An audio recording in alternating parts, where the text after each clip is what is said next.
I'm here with Alexander Mercouris, editor-in-chief of the Duran. Alexander, it has been a busy day for Russian diplomacy, that's for sure.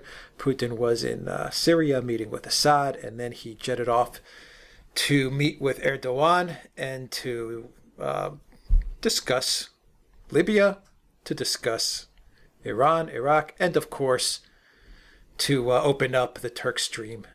Mm. TurkStream 2, is it? Or is it just... It's just TurkStream. It's the first one. It's the first one. Though it's the first TurkStream. Exactly. I was thinking Nord Stream 2. It's late here. We've also had a long day. But Alexander, get into what the meeting was about. I will just add there are pipelines. I mean, Putin actually made the point that the Russians supply gas and have been supplying gas to Turkey for quite a long time along other pipelines.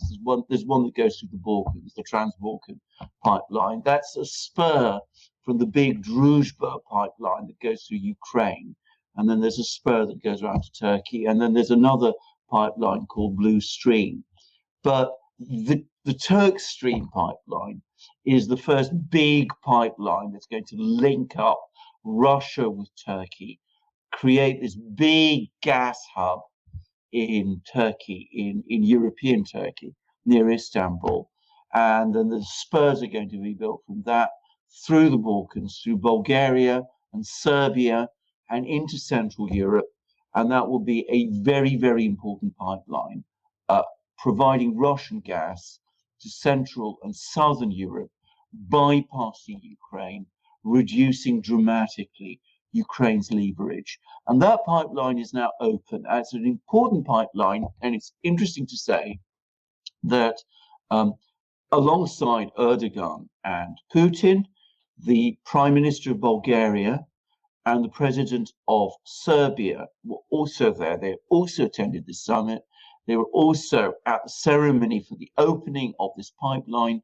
So those two countries, those two very important countries, are fully on board with this project. And it's going to enormously strengthen the Russian-Turkish relationship. It's going to give them an economic and energy connection that they've not had up to now. And of course, it's also going to strengthen Russia's economic position and influence in the Balkans and in Central and Southern Europe, which is why, of course, some people have been opposing it so vigorously. But now it's built, it's a done thing. Putin and Erdogan are enormously happy to see it happen. And it also is a key pipeline in strengthening Turkey's economy, because Turkey is a country that imports much of its energy. It now has a reliable source for that energy from Russia, and it's now also become a key transit state. So Turkey will be able to charge transit fees for Russian gas, which will be flowing through this hub to Central and Southern Europe. So it's a big event. It's a big event. I mean, we talked a lot about Nord Stream 2 because Germany is so important, but the importance of TurkStream should not be minimized. It's a big pipeline. It's an important pipeline, and of course, where the Russians and the Turks have built one pipeline, nothing prevents them, if the gas is there and they want to build another. So, and that's what's happened with Nord Stream. There was Nord Stream 1, and then there was Nord Stream 2, and now there's TurkStream, and who knows, before long there might also be TurkStream 2. So there we go. So that was the reason, the overt reason why Putin was there. But of course, there's a lot more than just that, because all sorts of things have been going on in the world. I mean, there's been this enormous crisis that we've seen in Iraq and Iran, where there's been this succession of events that nearly spiraled out of control. First, the rocket attack on the US base, then the protests, then the American airstrikes on the Iraqi militia bases across Iraq and in Syria, then the protests in the US embassy in Baghdad, then the killing of General Soleimani by the US, and then the retaliatory Iranian missile strikes on US bases in Iraq. So there's been this huge crisis. This is blown up out of nowhere. And the Turks and the Russians, Erdogan and Putin, have been talking about this, and they issued a very important statement about it. In fact, that statement covered many things, but it covered that issue.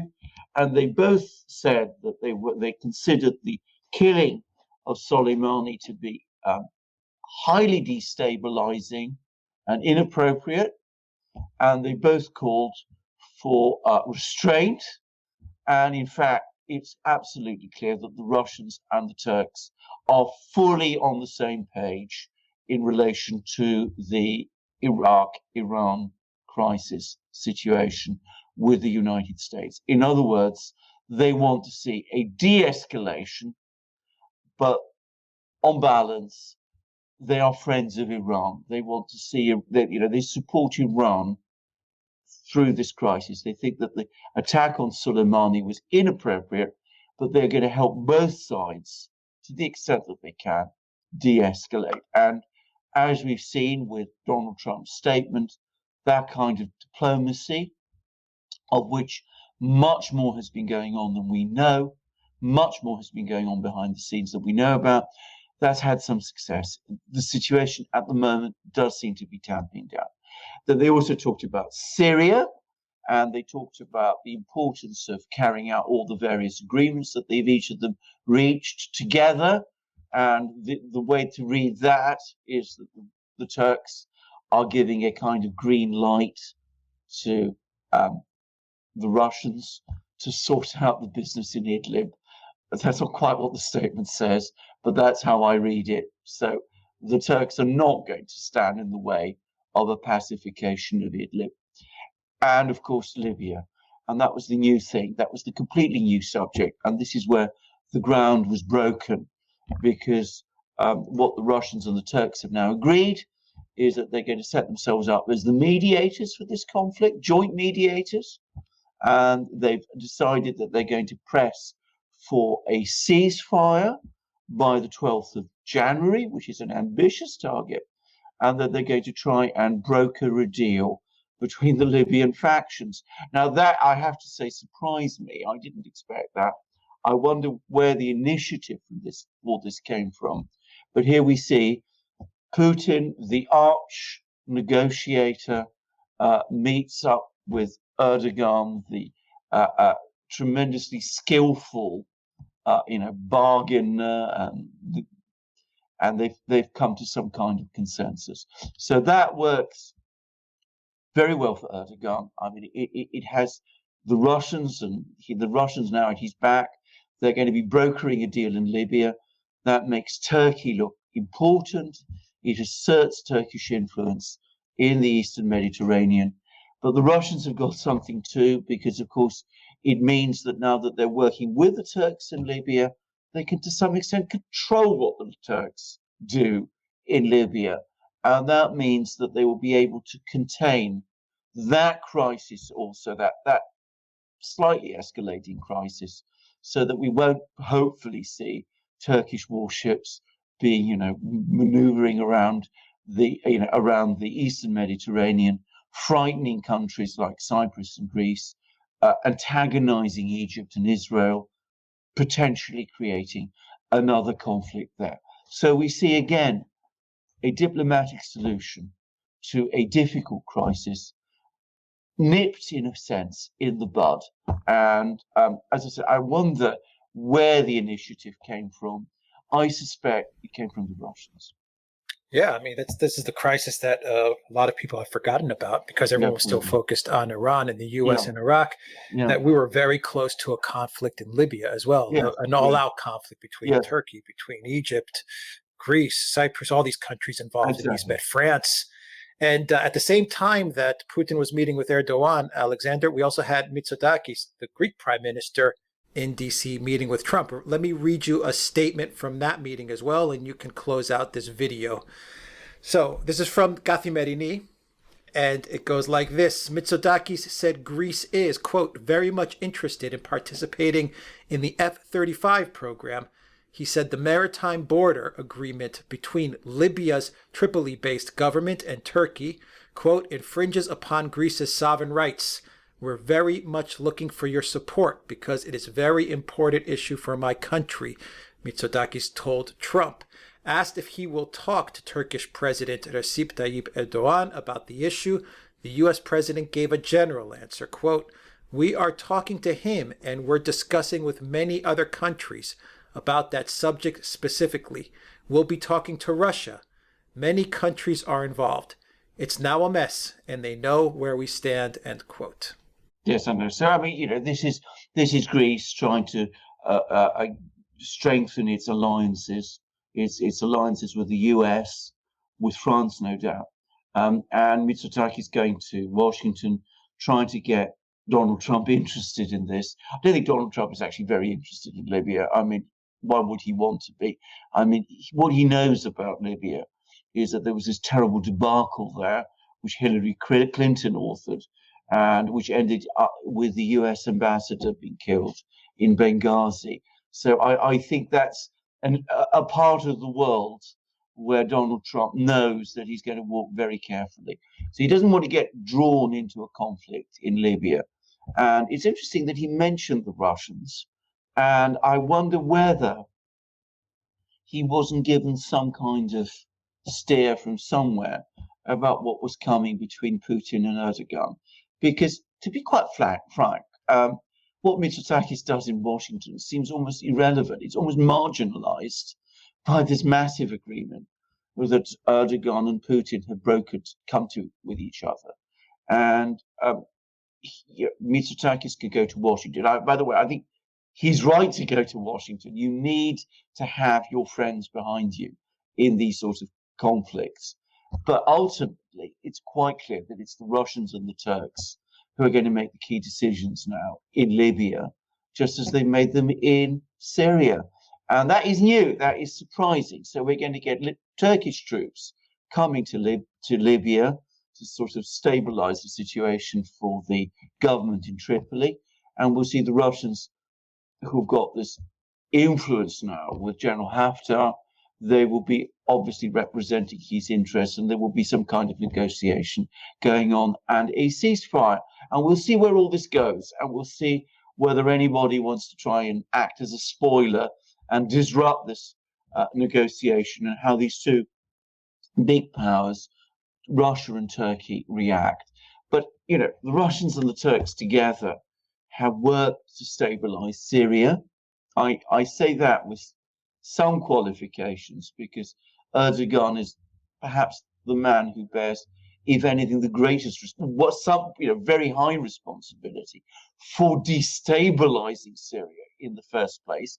But eventually he realized he needed to work with the Russians to bring it all together. And he now seems to be prepared to do that in Libya also. So he's done quite well out of this, actually. He's put Turkey on the map. He's made it more important than it was. He's extended Turkish influence to Libya, and at the same time, he's managed to do it in a way that will not, I think, involve Turkey in some great overarching crisis. And Mitsotakis, obviously he needs to speak to Washington. Obviously he needs to speak to Donald Trump. But if I'm going to make an observation, he has been too pro-American. He needs to understand. Does he need to go to Russia? He does need to go to Russia. He needs to understand that the Russians are big players too.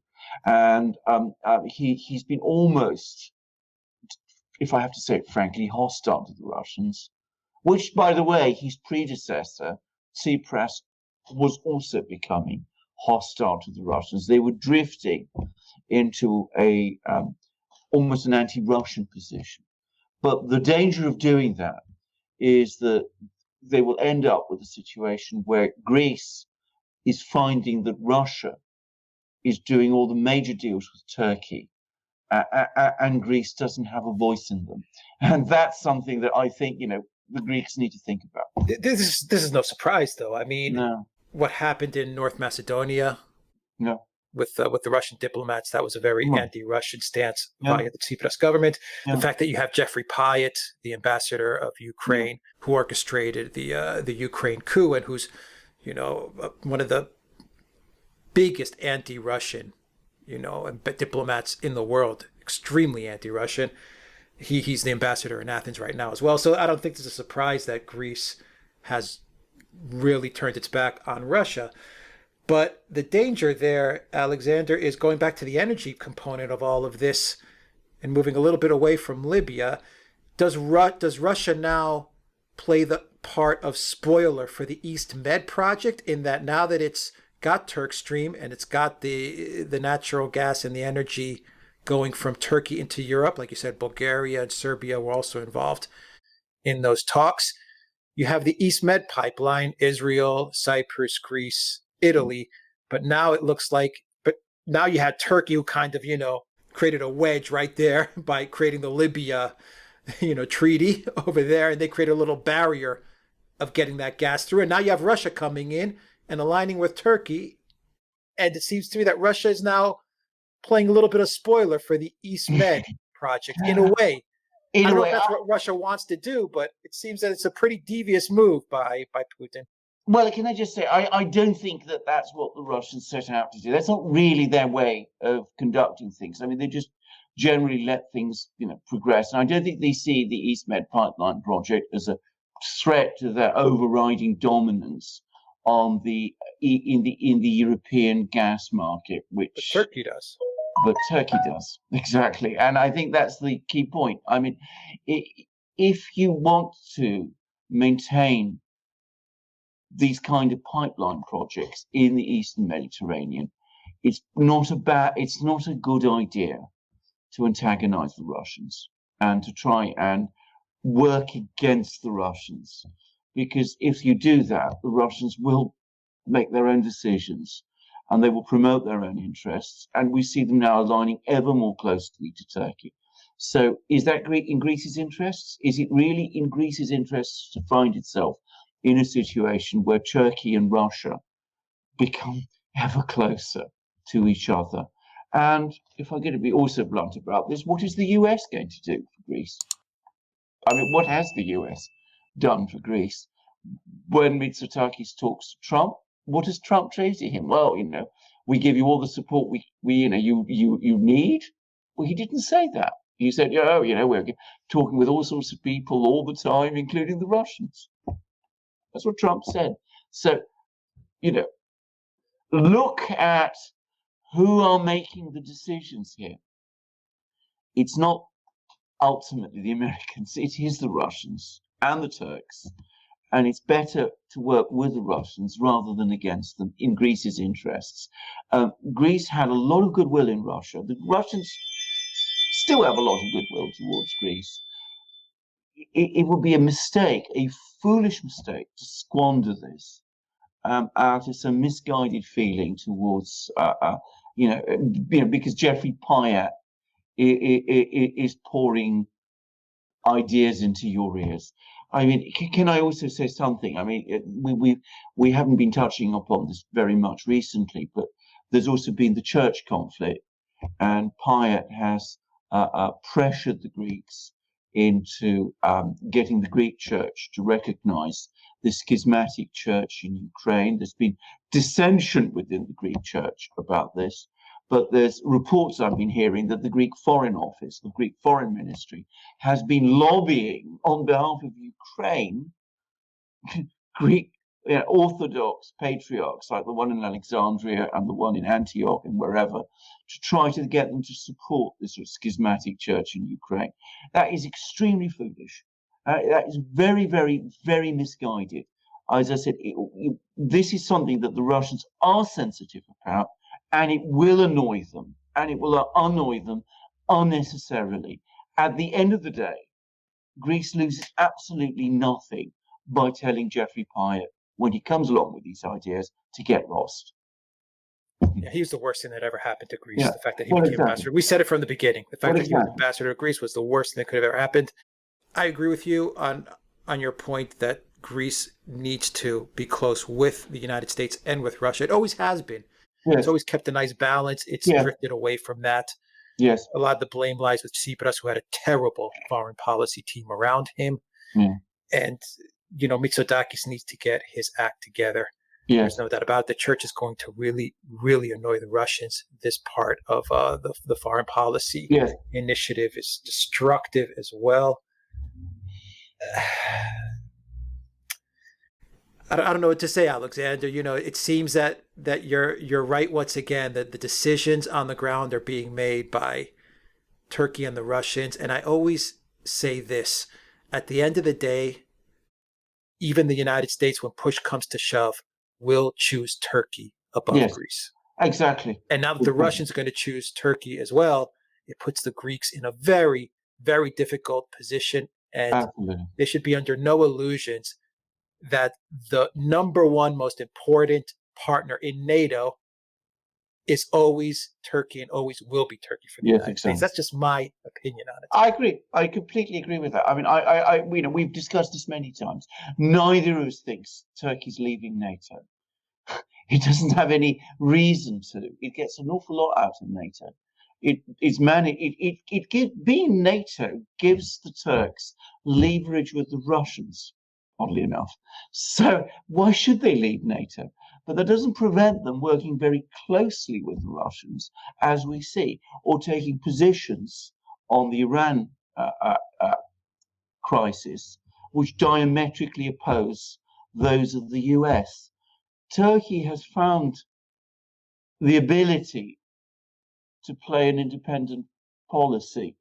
And, Greece needs to be very careful not to isolate itself and antagonize itself too much from its friends. As I said, I don't think that those sentimental feelings the Russians have towards Greece should ever be taken for granted. I mean, at the end of the day, if we talk too wildly and boldly about F-35s and all that, what good is that going to do for Greece at the end of the day? It's not going to solve Greece's problems. And if the EastMed pipeline project does fail, which maybe it will, maybe all sorts of people will not want to build pipelines, all the companies will be nervous now about going there and risking Turkey's wrath in the knowledge that Turkey has Russia behind it. Maybe it will fail. Then what happens to Greece and what happens to Cyprus?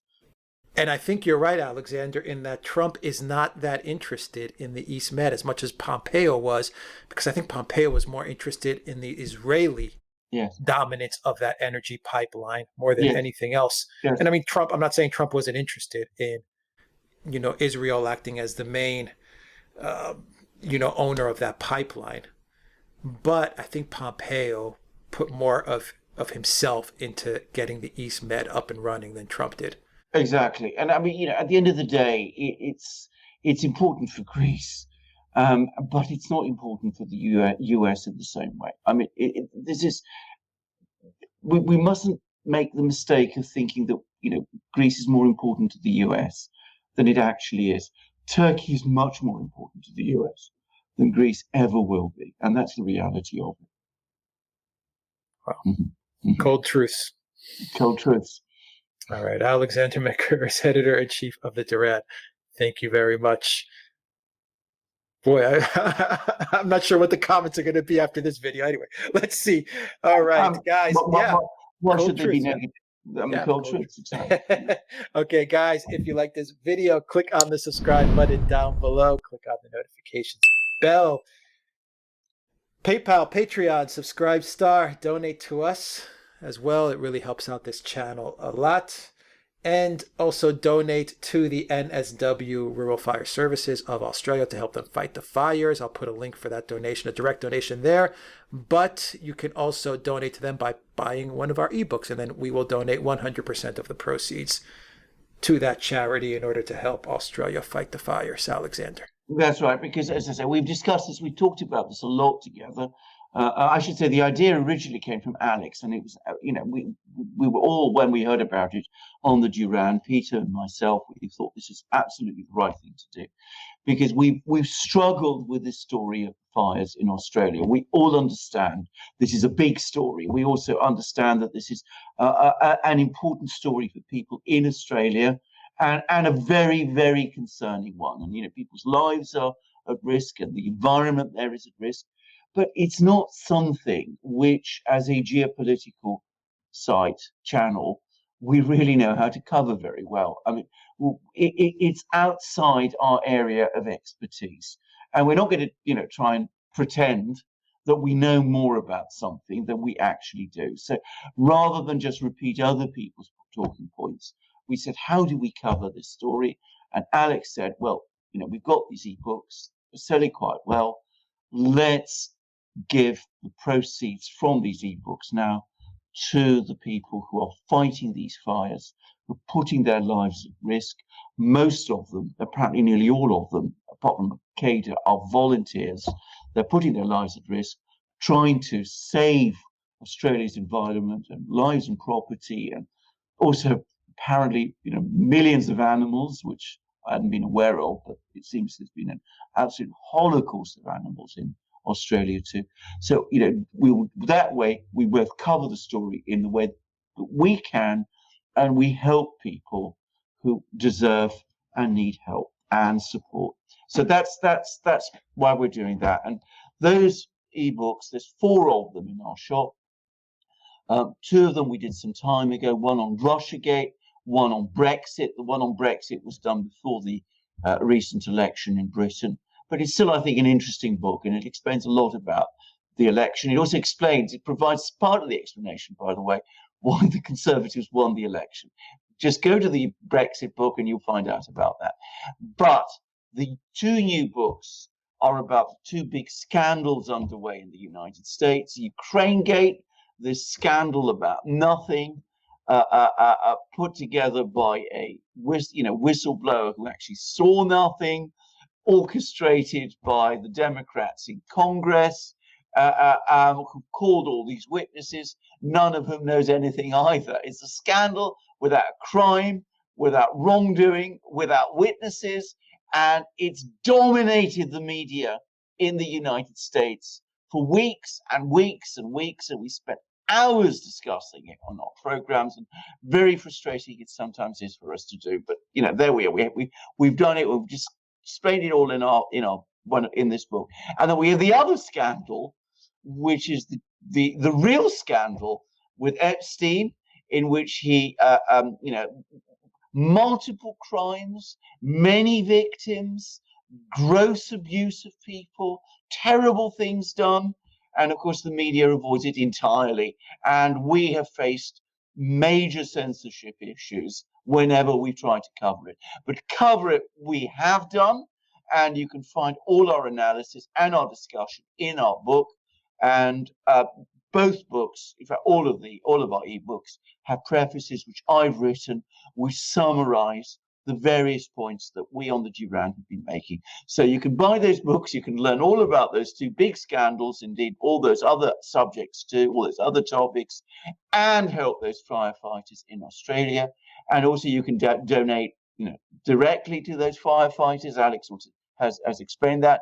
And of course, if you can find a charity to do that, without reference to us, please do so also. I mean, but we do urge you all the same to read our books if you want to understand those 2 big scandals in the US. And we've also got, of course, lots of other things in our shop. Apart from books, we've got our miraculous magic mugs that keep us going through the long watches of the night.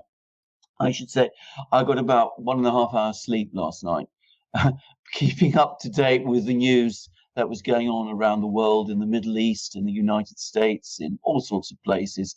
And how would I do it without the sustenance I get from my trusty Duran mugs? Now I've had this Duran mug, which has I think you can just about see it there, the double-headed eagle of Moscow. I've had this one for around a year. It's in perfect condition. There's not a chip or crack or discoloration anywhere on it. It's light and strong. It keeps your tea or coffee or hot chocolate warm. It keeps your beer or champagne cold. It's a fantastic and phenomenal mug. All our Duran mugs are the best I know. And by the way, I'm going to say, I think our shirts, our T-shirts certainly are the best made that I know. 100% cotton, beautifully made, incredibly comfortable. Short sleeve T-shirts. Like I'm wearing. We've also got long sleeve T-shirts which keep you warm on cold alpine slopes, as I discovered in my recent New Year break. Or we've also got polo neck shirts too, which are incredibly smart. You can wear them to all sorts of things like après ski and all sorts of things that they're all sorts of events like that, or you can wear them around the house or going outdoors, but they are amazingly smart casual. Or you can wear and buy all our other things. You can buy hats and stickers and hoodies. They're all there on our shop. Amazing gifts, beautifully made. Alex will tell you how to buy. I'll have the links for everything, the ebooks, the shirts, you name it, the donations to Australia. Everything will be in the description box down below. Alexander Mercouris, Editor-in-Chief of the Duran. Thank you very much. Until next time, everybody, take care.